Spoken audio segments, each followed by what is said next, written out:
Hey everyone, welcome back to Ask Dr. Brad episode 2. So today we're going to focus on supplements. We got a lot of questions about supplements and I want to get to some of them because these are pretty important questions that a lot of people have and we want to answer them as quickly as possible. So one of the first ones that, the questions that we got were, this is kind of right on the heels of, I think it was 16.3 of the CrossFit announcement, and somebody mentioned that they use deer antler spray or the deer antler supplement, and that it was game changing for their performance. So deer antler is essentially marketed as kind of an insulin growth factor 1 supplement.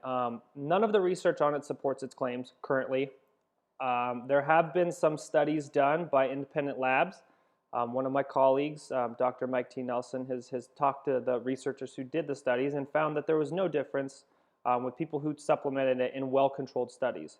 So the claims of deer antler spray are not substantiated by the literature. So we don't have anything to tell us that it is of a benefit for anybody to take in terms of performance. Now another question we get is, should I take creatine or should I not take creatine? So creatine is one of the most research supplements on the market. It has the most robust data to support its use in being an ergogenic aid, so allowing you to do more work. It works by augmenting one of your energy systems, the phosphocreatine system. It essentially gives your body the capacity to do more work over the short, intense windows of time.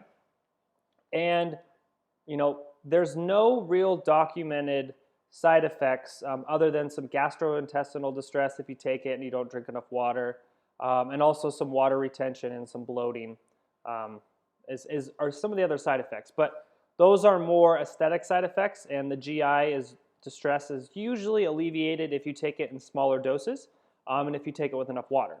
Now, one of the other things about creatine is it's often marketed as a pre-workout supplement.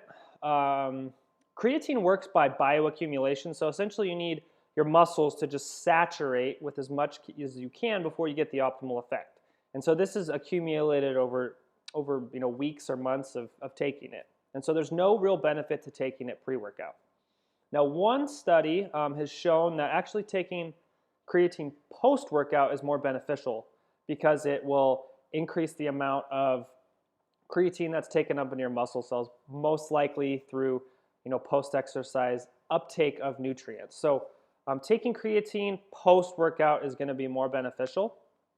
Now there's also some evidence, besides just improving work capacity under that short time window, is there is also some evidence that's coming out to suggest it has some neurocognitive protection effects, that it may help cognition and long-term health and prevent long-term decline of cognitive function. Now those are very preliminary studies. We can't really say that for sure, but it is interesting, and with the pretty much no side effects long-term, creatine supplementation is something you should think about because it'll definitely help your performance.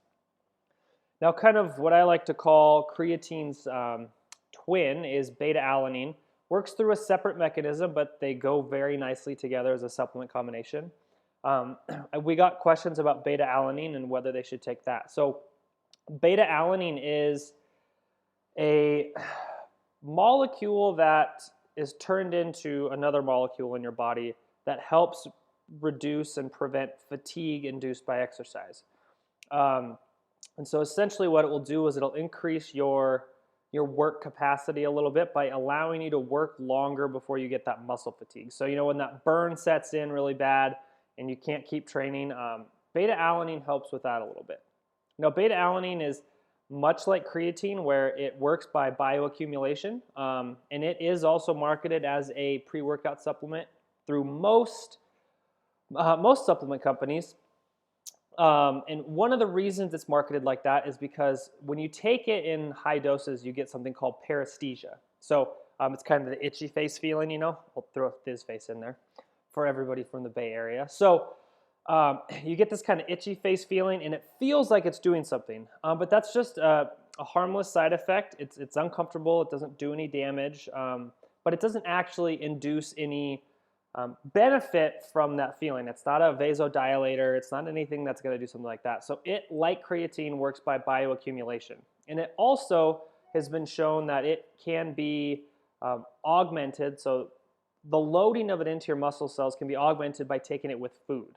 So I recommend people who want to take beta-alanine take it with their post-workout meal, and also take it like post-breakfast. So it's better to break the doses up into 2 smaller doses a day so you don't get that itchy face feeling.